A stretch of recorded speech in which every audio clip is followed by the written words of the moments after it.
The Andrew Tate phenomena has been an interesting one. There's an interview between Tucker Carlson and Andrew Tate that's getting all sorts of attention. My 12-year-old and my 14-year-old asked about Andrew Tate. It also gives you a page. He blew up. Yes, it's smart. He's a brilliant man. Yeah. Tens of millions of people across the world follow Andrew Tate. With a big following comes a big responsibility, as well as a public interest in holding his views to account.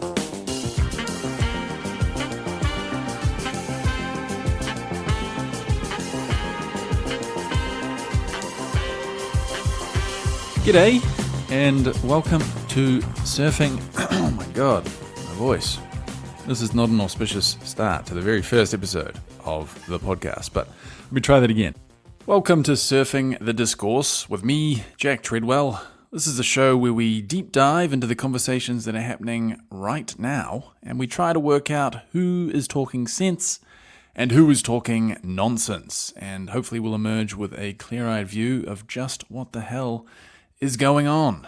Okay, so this week we are going to take a gander at the interview that Tucker Carlson did with Andrew Tate, and boy oh boy, this one is a doozy. And okay, my cat's outside right at the door wanting me to let her in, so I might need to pause in a second unless she scrams, but if she insists on my letting her in, then I shall have to oblige, because she's an incredibly cute cat. Okay, so the conversation, the interview that Tucker Carlson did with Andrew Tate. It's a doozy. Did I say that already? I think I did. There's so much content. It's 2.5 hours. Mostly it focuses on Andrew Tate, obviously. It's him being interviewed. I think he does probably 95% of the talking. So he's going to be our primary target of this episode.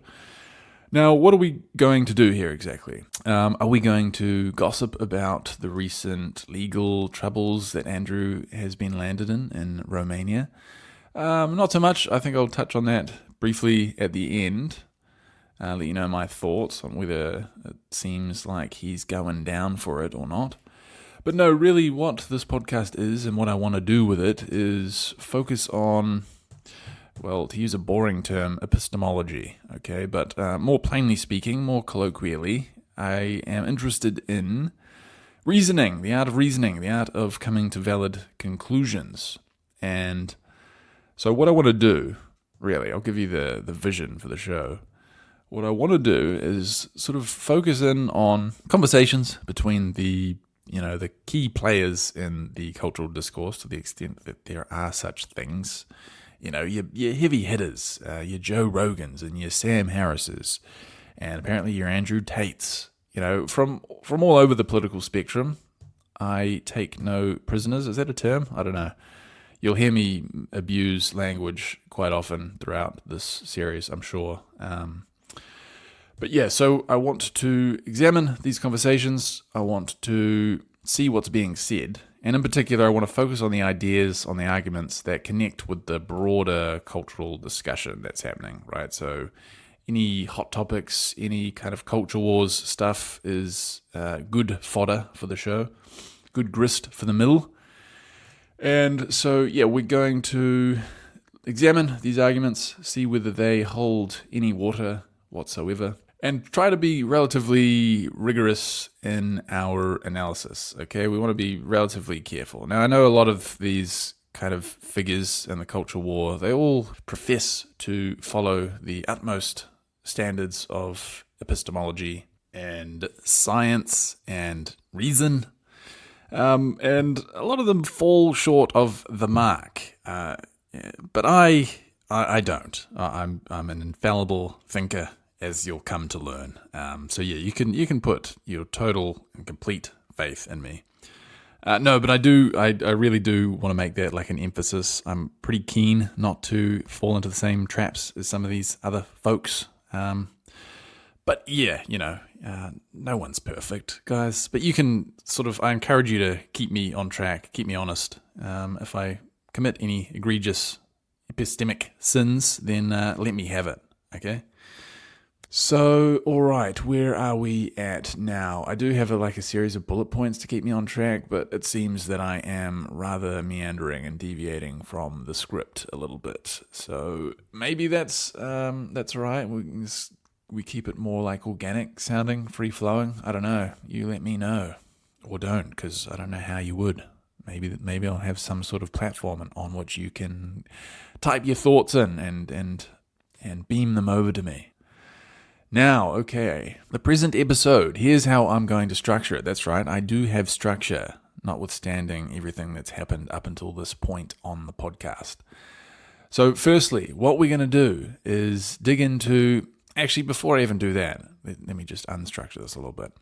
Before we do that, why don't we address the question of why Andrew Tate is worth bothering with? Why take him seriously at all? Why do a podcast on him? Well, for one thing, I want to focus on any of the conversations that are garnering attention. That's why this is called Surfing the Discourse. I don't pretend that we're going to be focused on only the most lofty and brilliant ideas and thinkers of the time. No. We can wrestle with the pigs a little bit here on this podcast. We can have a bit of fun. That's right, isn't it? So why Andrew Tate? Well, yes, he's popular, but also he's taken seriously by a lot of people. Okay, especially on the right wing. But for instance, you heard at the beginning of the podcast and the very opening, there were some clips of people speaking rather glowingly about Andrew Tate's intellect and his diagnostic ability. Well, here's Ben Shapiro as well. I'll play a clip of him rather vaunting Andrew Tate's capacities. Many of the things he's saying are absolutely right. As I've said before, I think that Andrew Tate's big gift is that Andrew Tate is very good at diagnosing problems. Okay, so yes, Andrew Tate is taken seriously by a lot of people. He's got tens of millions of followers, so he is someone, at least worth understanding, I think, and it'll be interesting to see what he's up to and what he says. And this podcast is a good window onto Andrew Tate's mind. 2.5 hours of him sharing his ideas. And as we'll see, it's not actually too difficult to get a proper grasp on what he has to say. We can really sort of get our arms around it because, as we're going to see, his worldview is quite simplistic. It's quite facile. So this brings me to the structure of the present episode. We're going to begin by examining a pretty key part of Andrew Tate's worldview, that is the idea of the matrix or the deep state. It's kind of a conspiratorial idea that might be familiar to you. There's a whole family of views that are believed by, well, it seems millions and millions of people, and some pretty prominent figures, especially in the right wing. So that'll be our focus for the first segment of analysis. And then we will focus on another aspect of Tate's worldview, which is the idea that there are males and females. This distinction is important. Masculine, feminine, and the idea that masculinity has been declining in recent times, and that this can account for a lot, if not everything, that's been happening in society. Everything that's not explained by the Matrix is explained by the decline in masculinity, as we'll see, according to Andrew Tate. Then we'll just round things out with a couple of miscellaneous examples of Andrew's reasoning abilities, or lack thereof.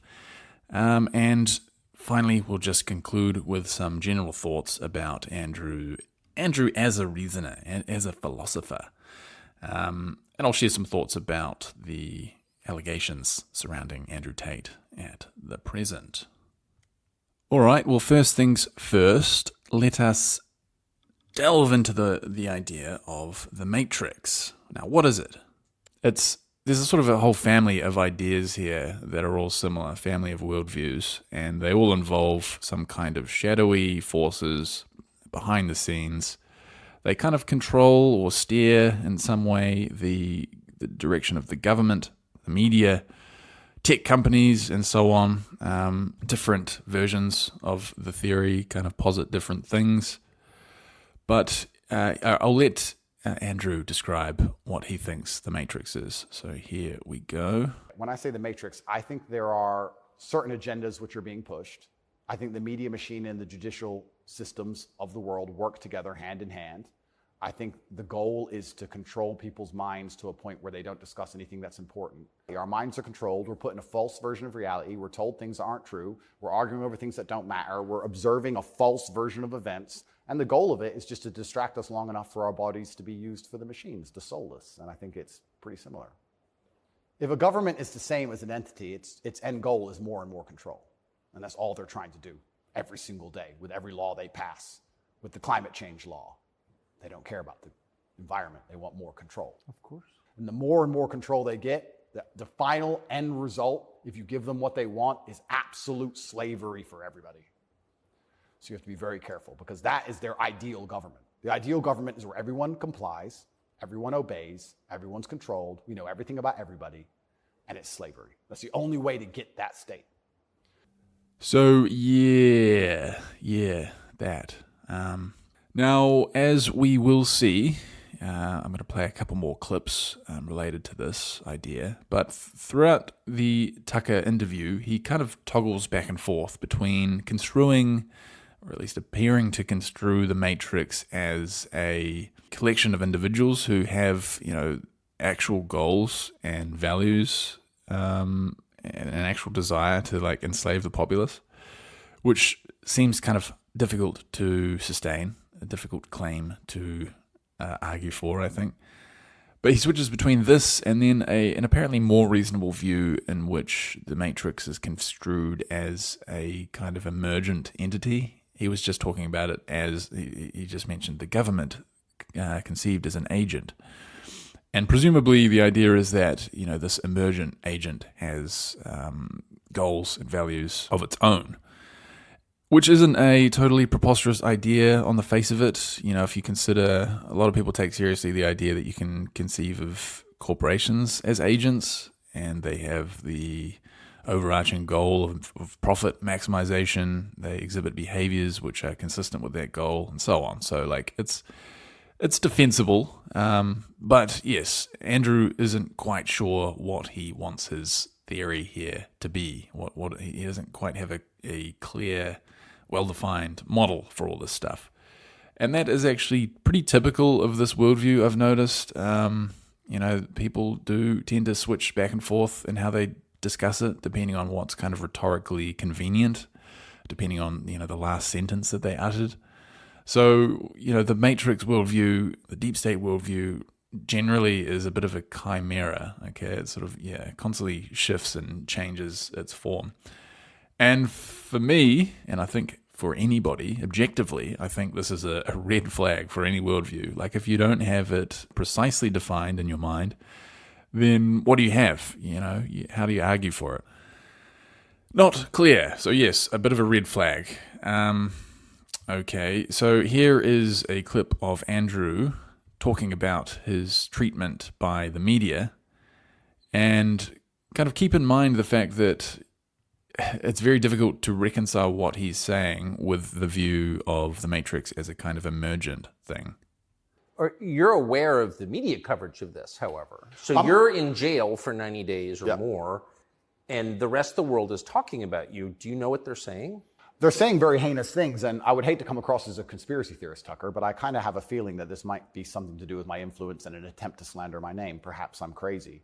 But the fact that they chose such a heinous crime, and they reported it so heavily, and they won't shut up and keep repeating basically a slander attack day after day after day. Also considering the fact that other people who genuinely commit heinous crimes have far more favorable press coverage. I don't want you to think I'm a conspiracy theorist. Please, Tucker, I would hate for you to come here and call me crazy. But something very strange about it. Okay, so another aspect of this worldview that adherents of it will often espouse is the idea that there are two kinds of people. There's the people who see through the Matrix, who see it for what it is, the thinkers, the intelligentsia, the cerebral assassins. And then there are the dolts, the idiots, the sheeple, the unthinking masses, the unwashed masses, who simply go along with the narrative, who take the blue pill, they swallow what the Matrix gives them to swallow. Goodness me, is that a Shawshank reference? Perhaps. Okay, so here's a clip of Andrew talking about the sheeple. I think the West is actually split between people who think and people who don't think at all. I think there's worldview A, the good guys, which are primarily people who do believe in God, do have parameters, do believe in standards, do believe in self-respect, do know how to say no. And there's worldview B, which changes day by day, based on what they're told, which means they have no real worldview at all. They just repeat. And they have no standards and they have no parameters. There's nothing you can tell them that will make them wake up and go, that's wrong, because they have no inherent morality. Now, you can see why this is typically a complementary view to the Matrix worldview, because conveniently, it means you can just kind of dismiss what anybody is talking about. If they don't side with you, you can say, okay, you're a sheeple. You don't really think for yourself, do you? So you can fuck off, take your ideas with you. I don't have to listen to you. You know, it's a convenient out, I think. It's a convenient excuse not to engage, and perhaps, I'm just speculating, but perhaps because of the vagueness of the Matrix worldview, it's difficult for them to engage. And so when they face serious pushback, if somebody really interrogates their worldview, they can just they've got this in the back pocket, this convenient little get out of jail card, and off they go. Okay, so look, moving on.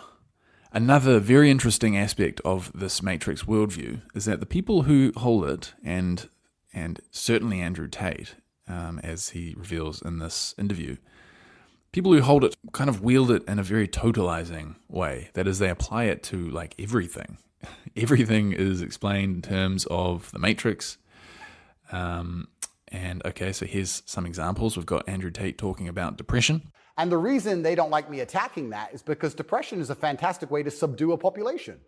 Yep, and here's another example, him talking about how racial tensions are also described in the terms of the Matrix agenda. What do you make of the race conversation in the United States? I think it's they're trying to put fuel on the fire, and they're deliberately trying to accelerate division. What about gender roles? Gender roles too, you thought they were explained in some other way? No. They're explained by the Matrix, okay, here. But this is what the Matrix wants from you as a man. They want the woman in charge and the man below with no backbone, because if the woman's in charge, they can emotionally affect her. They can scare her. You can scare a woman easier than you can scare a man. A woman you can make afraid of the vaccine. And what about transgenderism? You had your own pet theory about what is causing the recent surge in discussion about transgenderism? No, you're wrong if it's not the Matrix. I also think a large part of this transsexual movement, I think a large part of it is a deliberate attack on us and our senses, because they're trying to convince us to ignore our eyes. He also does the same thing with COVID, as you would definitely expect, and of course the Ukraine war. Like anything that's going to bubble up to the surface of the cultural discourse, he is going to attribute to the Matrix, because the Matrix runs the show, right? They're pushing all of the narratives. So yeah, I mean, while you might think these are all kind of complicated and multifaceted issues, you might think that accordingly they will have a commensurately complex explanation. But you would be wrong. You'd be wrong because it's very simple. It's the Matrix, okay? Now there's a bit of irony too in what Andrew Tate says, because in the very same interview where he talks in such simplistic and reductive terms about all of these issues, he'll also go on to say that the sheeple, don't think at all, and they have very simple good guy, bad guy worldviews. Here he is talking about that.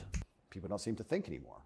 They believe that there's a good guy and there's a bad guy, and one team's completely good and one team's completely bad. One team's crazy. Yes. Everything they want me to believe is true. Everything's nice and simple. Good guys, bad guys. Doop-de-doop-de-doo. Yeah, so that's absolutely dripping with irony. It's lovely. I like that he offers us that up on a platter. Good on you, Andrew. Appreciate it.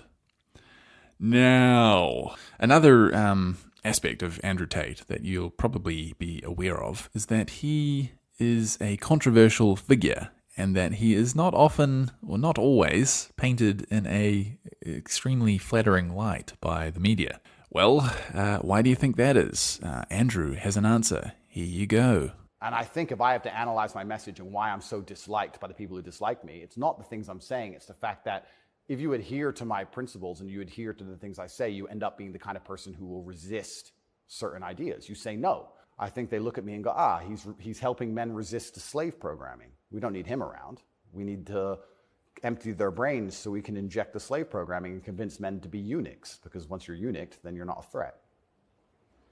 I think I buy that. Yeah, so more of the same, really. So this is actually a perfect example of a general epistemic red flag. It's a kind of dead giveaway that someone isn't actually trying to get an accurate understanding of things. It's a failure to do a basic sanity check of one's claims. So consider what Andrew just said, namely that he's being attacked by the Matrix because of his message, because his message subverts the Matrix agenda. It teaches men how to resist, in effect. But, consider all the other people that are spreading similar messages of self-help and ownership and so on.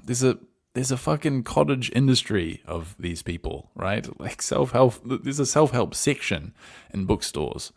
There are plenty of other gurus out there pushing a similar message. Who have you got? You've got your motivational speakers like Tony Robbins. You've got Jocko Willink pushing this extreme ownership message. Very, very much antithetical to the Matrix's wishes. So, why isn't he in a Romanian prison, I wonder? David Goggins, he's another one, often goes on Joe Rogan. Joe Rogan, to a degree, although you could argue that he cops a bit of flack too in the media. Tim Ferriss. So yeah, these are all examples of prominent figures who don't seem to cop nearly as much flack as Andrew Tate. So why is that? Why has the Matrix not dealt to these people, to this industry, in a similar way? How does Andrew reconcile that, I wonder? Again, I just think it's a basic failure to run a basic sanity check on his own claims. And again, it's another sign of epistemic weakness. Here is another example of a failure of his to do a basic sanity check. And their answer, what's a government's solution to anything? Law. What can a government do? No matter what. But they're not laws that are aimed at fixing the problem that's right in front of them. No, they're laws aimed at fixing the person who's talking about the problems. So why don't you get rid of the guy who tells everybody? Isn't that easier, Tucker? Why fix any of this? If we just shut him up, they won't know. No, but that's like responding to a heat wave by breaking your thermometer. Completely right. That's the plan. It's insane. Plan one is to break the thermometer. We might deal with the heat wave a bit later. But get air conditioning. No, let's break the thermometer. For now, there's too many people talking about the heat wave. So let's just break that. And then later on, maybe when we have time, we'll do something about the actual issue. Okay, did you catch the red flag there? So, according to Andrew there, the government just likes to sweep problems under the rug and to go after anybody who is discussing those problems. But if you just think for a moment about how the government actually behaves, consider the run-up to an election. Do they really sweep the problems under the rug like that? Or do they talk about them ad nauseum? Do they literally run their campaigns on the fact that there are problems that they alone can solve? Of course, this happens with any challenging political parties, right? This is the whole basis of their platform. They say, you need us in power because we are going to fix the things that are wrong with the country. Let's make America great again, for example. And the incumbent party, too, will talk about the problems with the country and say that they are needed in office to remedy them, to continue doing a good job fixing all the problems. So yeah, I don't, it's interesting. It's pretty clear that Andrew, I'm sure he knows this, right? I'm sure a moment's reflection would lead him to spot the little contradiction there if he were just to consult his own knowledge. But no, I think he's reasoning in a very kind of myopic way. He's reasoning within the context of the last couple of sentences, right? He's just going to say whatever comes to his mind, and he's not really going to think too deeply. Now, fair enough. It's kind of, he's doing it on the fly. He's doing it on the Tucker Carlson show. He's sort of, you're allowed to kind of extemporize a little bit. But I mean, come on, that's just weak. And he speaks with such authority, with such confidence that, like, I mean, come on, dude. Like, sort your shit out a little bit. Okay, here is another example of his myopic reasoning. Take a gander at this. I think the reason he was put into office is because he's incompetent. Yes. Because that makes him easy to control and influence. That's what's most scary. It's not scary that he's become incompetent in office. It's that they looked at him and goes, that's who we need. That guy. Yeah, so, all right. Joe Biden has been installed by the Matrix because he is easy to manipulate. He's incompetent. He's borderline senile, perhaps. But if you just think back to, I don't know, the past 10 presidents or so, it's going to be very difficult to make the case that all of these guys are incompetent, which, if Andrew is correct, is exactly what you would expect to find. Of course, Andrew could argue that anyone who's not incompetent must be on board with the Matrix agenda, but obviously that's just very post hoc, and overall the argumentation is just super weak, right? He's just, again, looking very narrowly at the, in this case, the current president. He's trying to fit that in with his worldview. He's not thinking broadly. He's not really checking the claim to see if it makes much sense. So, yeah. Let me now close the loop on this Matrix worldview, and we'll move on to something else. So, okay, again, it's a very popular view. Many millions of people seem to adhere to it. People on the left, people on the right. It's bipartisan. Well, it's mostly on the right, yes, to be sure.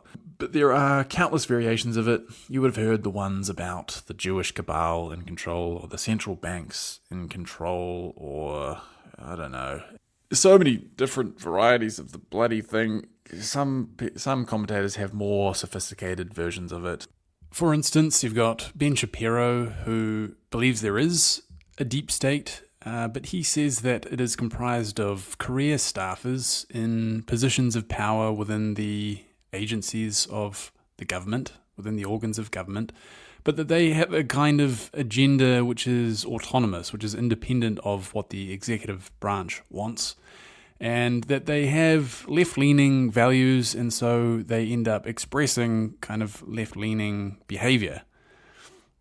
And so that sounds kind of plausible to a degree. I would quibble with it in a number of respects, but Ben's also one of these people who I've seen kind of toggle between these different views of it. The more reasonable, defensible view, the one that I just articulated, and then a more kind of sweeping and sinister one where he talks about the deep state as having this like unified agenda, right?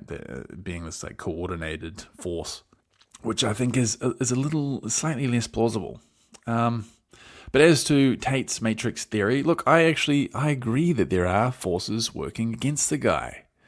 But they're all kind of just individuals and groups of individuals and maybe institutions that are all pursuing independently their own individually understandable motives. Like, you got the Roman prosecutors. They're just doing their job, right? They're following up some very credible evidence that Tate exploited girls and committed real crimes. So, you don't have to appeal to the Matrix to understand why they might be going after him. There's the lawmakers who defined those crimes in the first place, and the crimes seem totally reasonable to want to combat. Exploitation of women, sex trafficking, yeah.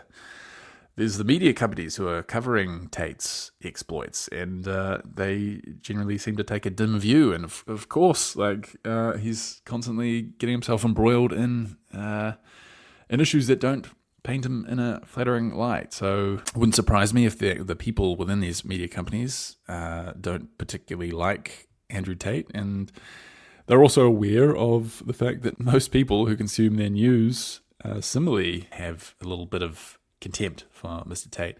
And I think a lot of that is because, well, he comes across as an arsehole. And so, yeah, I think that is probably the primary reason why all these different forces have turned against him, because he's an asshole and he's doing bad things. How's that? How's that for a theory? If that's what he means by the Matrix, then he's right. But it's not, is it? That's not what he means. Anyway, we'll move on. We'll move on to another pretty important aspect of Mr. Tate's worldview, and that is the way that he sees everything through the lens of male versus female, masculine versus feminine.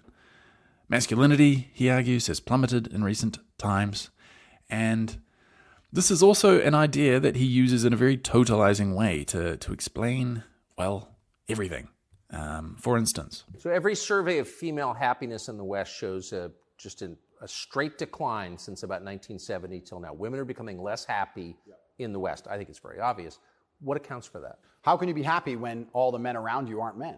How, as a woman, can you be happy if you can't find a man who you believe can protect you, provide for you, sticks up for you, has morals, has principles?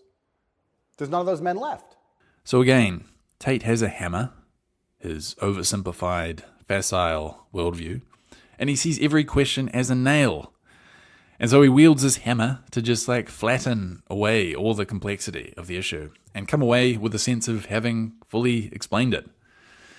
I mean, clearly, women's happiness, women's well-being, it's got to be a complex, again, multifactorial issue. And he's sort of confidently proclaiming that it is explained by the fact that masculinity has gone down. I mean, come on, maybe that is a component of it. But if it is, he doesn't know that. Even if it's right, okay, his reasoning is still bad. He doesn't. If you wanted to get to the bottom of this kind of question, of course, you're going to need to consult the body of scientific literature on it, all the hard work that would be required to actually elucidate the problems underlying this issue, or the factors underlying this issue. So he hasn't done that work. He wouldn't have looked at a single scientific study there. He's just, once again, extemporizing, and it's just embarrassing. Here he is. Here's another example. This one, he's going to talk about how birth rates and pornography watching are explained by a decline in masculinity.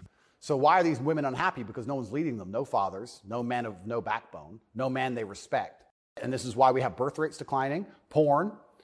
But I mean, Jesus, these things, they already have pretty solid explanations, widely accepted explanations. I mean, porn is obvious, right? Men's porn watching habits, you don't need to appeal. Why does declining, I don't even understand how a decline in masculinity would explain that. The male brain is kind of wired to respond to sexual stimuli of the kind that porn depicts. So there's no mystery in the fact that men like to watch porn. It's... What about birth rates? Yeah, again, there's widely accepted explanations for this. As countries become more prosperous, there's more access to birth control, for example. People become better educated. They have different values and priorities in life, and they have the choice now, or increasingly women have more of a choice not to have kids, and so the birth rates naturally go down. There's no mystery here. You certainly don't need to appeal to a decline in masculinity, okay? And the fact that he doesn't even nod to these other factors, is this somebody worth taking seriously at all? Okay, now, as if we needed any more reason not to take him seriously, here he is talking about how he, when he was younger, deduced the existence of God. The thing for me was actually, I guess, a scientific principle. It was Newton's law of equal and opposite force. If there is evil in the world, and I'd like to think we both agree there certainly is, yes, there has to be an equal and opposite force, which is good. And I would like to think that is God. Okay, so yeah, to be clear, Newton's law says nothing whatsoever about good and evil. No, it's about material bodies exerting forces on each other. But okay, let's assume that it does. Okay, let's assume that this equal and opposite forces idea does actually apply to good and evil. So what's the logic of his argument here? He's saying, first of all, that there is evil in the world. That's not totally self-evident to me, unless you're talking about like psychopaths as the embodiment of evil. But I feel like that's not quite what he has in mind. But okay, there's evil in the world. There's an equal and opposite force, so therefore there must be good, and good somehow equates with God, so therefore there is God. Okay, so there's evil in the world, equal and opposite forces, therefore there's good, therefore there's God. A few little gaps perhaps in the logic there, but I think it hangs together quite well, don't you? No, look, the guy is not much of a philosopher. That is indisputable. But is he a human trafficker? Let's briefly delve into that whole bucket of worms. Is that a expression? I don't think so. You know what I'm getting at anyway. Don't be difficult. Is he a human trafficker? Well, it seems like the case against the guy is fairly strong. Fairly strong. I won't litigate it here. I don't think this is the time, the place for it. I don't have like a list of points in front of me, so I will instead direct you to, there's a Twitter account that is worth following if you're interested in this whole saga.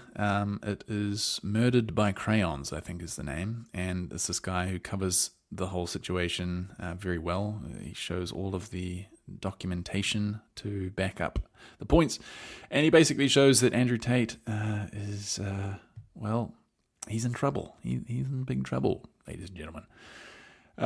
Okay, conclusions. Well, firstly, can I say anything positive about Andrew Tate? Yes, there is a significant part of his philosophy, his ethos, that I would largely sign off on, and that is basically the self-helpy type stuff, the taking ownership for your own life, standing up, being resilient, getting out of bed, bloody doing the work, that sort of thing. That's fine. It might stray into kind of a little bit naive territory at times. I don't want to write a blank check of endorsement for everything he says about it, but the general thrust of that message I can get behind. I think it's probably legitimately helped a lot of people who follow him. Fine, yep, that's good. I also see that he has a charity that he apparently has spent a lot of money on, helping, I don't know what it does, it helps kids in need somewhere. That's all good. That's good. You can't fault him for that. You could certainly be cynical about why he's doing it, but, the end result is a good one. So praise where praise is due. Now, what about Andrew Tate, the philosopher, the thinker? Do we take him seriously? No, we don't. No, there's too many examples of terrible reasoning, overly simplistic, facile. Again, he's got these very simplistic worldviews, and he wields them in a totalizing way. Everything is explained by a few simple models. The models themselves aren't very well fleshed out. None of this is indicative of a solid thinker at all. It's bad. So, okay, we'll wrap things up here. If you've made it this far, I thank you for joining me on this journey into the twisted mind. No, the simple mind? Yeah, the simple mind of Andrew Tate. In future episodes, I think I want to be a little bit more precise in my evaluations of the various commentators. I think I want to have some kind of rubric, whether it's probably going to be like a qualitative rubric in which I sort of estimate how well certain thinkers do on various scores, right? Sure, we can break down what makes a reliable thinker, somebody who's sort of closely aligned with the truth and who reliably lands at a true view. So yeah, we can probably get a bit more rigorous about that. I don't know, maybe be a little bit less meandery. We'll see. Let me know if you think this was irritating, the way that I kind of stray off script a little bit, or, if you think it should be a bit tighter, a bit better produced, of course, we should always aim for better production, shouldn't we? But yeah, okay, that was fun. Thanks, guys. I'll hopefully see you in future episodes. Goodbye.